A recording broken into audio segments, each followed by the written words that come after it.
مسلمانوں کو، ایمان والوں کو،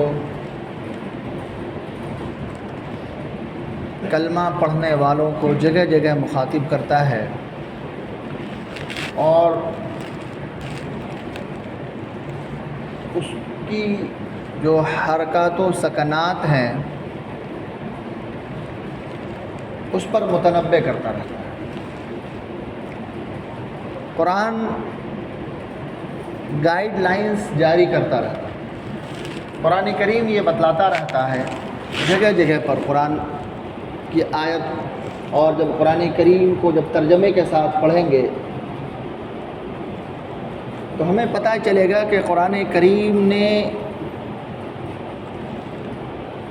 انسانوں کا اور خصوصاً کلمہ پڑھنے والوں کا، اللہ اس کے رسول کی محبت کا جو دم بھرنے والے لوگ ہیں، ان کی جگہ جگہ پر ان کو باخبر ہوشیار کرتا رہتا، ان کو متنبع کرتا رہتا، ان کے جو اعمال ہیں اس کے تعلق سے انہیں ہوشیار کرتا رہتا، خبردار کرتا رہتا۔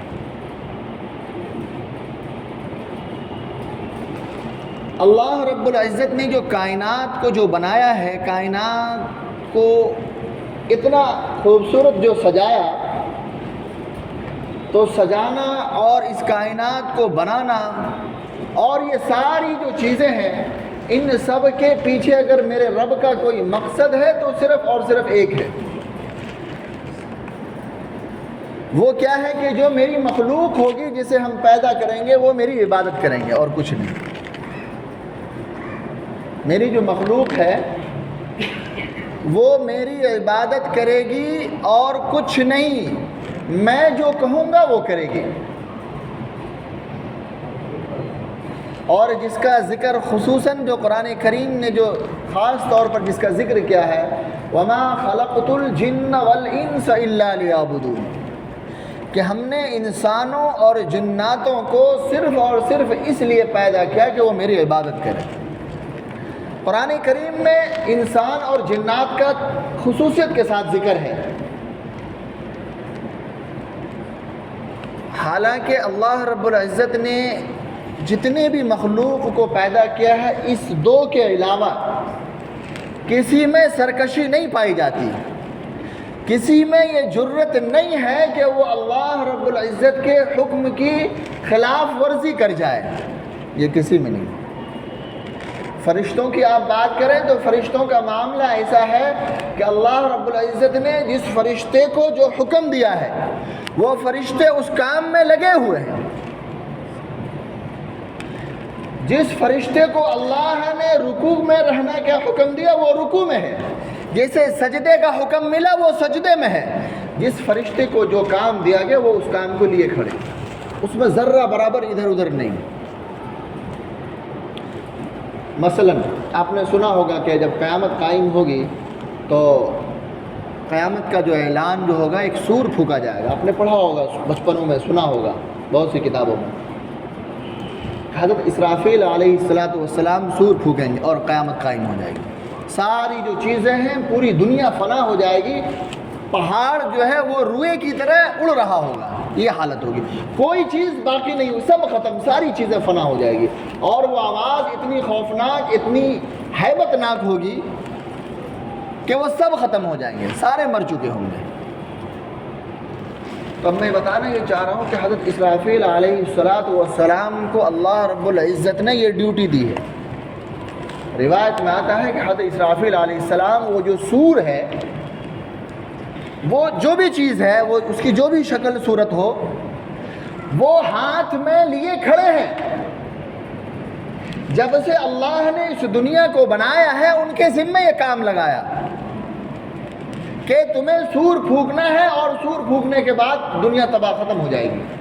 تو اس وقت سے حضرت اسرافیل علیہ السلام وہ سور ہاتھ میں لیے کھڑے ہیں کہ میرے رب کا حکم کب آ جائے گا، جب آئے گا میں سور پھونک دوں گا۔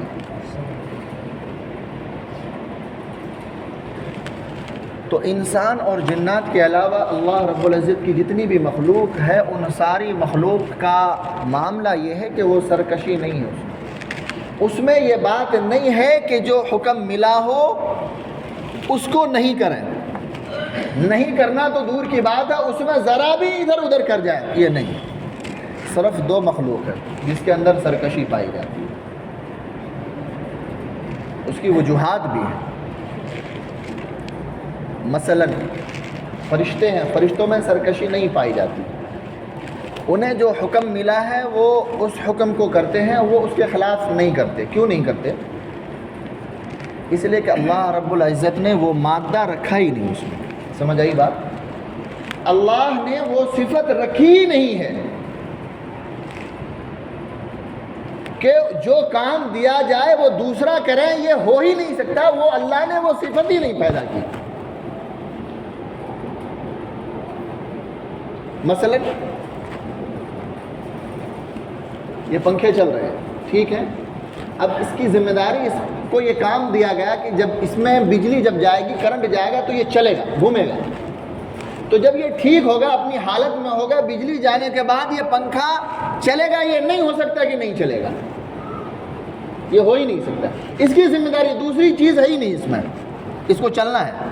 اگر یہ ٹھیک ہے، خراب نہیں ہے، بجلی کا کنیکشن جب جائے گا تو اس کو چلنا ہے۔ مثلا بلب ہے، جب اس میں کرنٹ پہنچے گا تو روشنی ہوگی، یہ نہیں ہوگا کہ اس سے اندھیرا آ جائے گا۔ دوسری صفت اس کے اپوزٹ نہیں ہو سکتا کہ بلب میں کرنٹ بھی جا رہا ہو اور روشنی میں ہو کر کے اندھیرا آ رہا وہاں سے، یہ چیز نہیں ہو سکتی۔ تو ہم اس کو سمجھیں کہ اللہ نے فرشتے کو جو بنایا ہے، پیدا کیا ہے، تو اس کو جو حکم دیا گیا وہ اسی کام میں لگے ہوئے ہیں، اس لیے لگے ہوئے ہیں کہ اللہ نے ان کے اندر جو مادہ رکھا ہے وہ مادہ ہی یہی ہے کہ جو کام دیا جائے وہ وہی کریں گے، اس کے خلاف نہیں کر سکتے، دوسرا کر ہی نہیں سکتے۔ وہ اللہ نے وہ صفت ہی نہیں رکھے، وہ مادہ ہی نہیں رکھا۔ انسان میں اللہ نے، جنات میں اللہ نے دونوں مادہ رکھا، اللہ نے دونوں چیزیں، دونوں صفت رکھی ہے کہ اس کے اندر اطاعت، فرما برداری والی بھی صفت ہے، اور اس کے اندر ناشکری اور اللہ کے حکم کے خلاف ورزی والی صفت بھی موجود ہے۔ اور پھر اللہ نے اس کو عقل اور شعور عطا کیا، صحیح اور غلط میں تمیز اللہ نے دی، یہ دونوں صفت بھی رکھ دی۔ اللہ نے عقل سلیم عطا کیا، اور اب اللہ نے حکم دے دیا کہ جاؤ اب کرو، اور پھر یہ دنیا کے سارے جھمیلے بھی سامنے رکھ دیے کہ یہ لو، یہ دنیا تمہارے سامنے، اب فیصلہ کرو، اور اس کے بعد تم جو کرو گے اس کے نتیجہ، اس کا جو نتیجہ ہوگا، جو پھل ہوگا وہ تمہیں ملے گا۔ اس لیے آپ دیکھیں کہ جنت میں کون جائیں گے؟ انسان جائے گا اور جنات جائیں گے جو اچھے اعمال کیے ہوں گے۔ آپ نے نہیں سنا ہوگا، کہیں نہیں پڑھا ہوگا فرشتوں کو جنت میں داخل کیا جائے گا، فرشتوں کو ان کا انعام کیا ملے گا؟ جنت۔ جنت کی جو نعمتیں ہیں وہ ساری فرشتوں کو بھی ملے گی، آپ نے نہیں سنا۔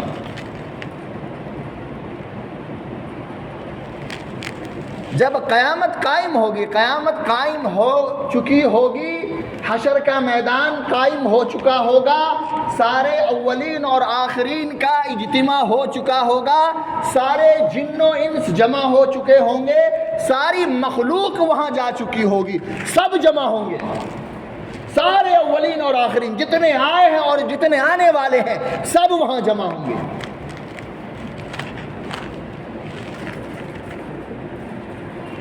تو پھر کیا ہوگا؟ انسان کے علاوہ اللہ نے جو دوسری مخلوق کو پیدا کیا ہے وہ بھی وہاں موجود ہوگی، مثلا جانور ہے نا، اور جانوروں میں سے بھی کسی نے کسی پر ظلم کیا ہوگا۔ ہم دیکھتے ہیں نا، ظلم تو ہوتا ہے، جانور بھی ایک دوسرے کو مار پیٹ کرتے ہیں نا، تو وہ ظلم ہے نا، تو اس کا کیا ہوگا؟ کل قیامت کے دن وہ جو مخلوق وہ ساری جو جمع ہوگی تو وہ کہے گے کہ اے رب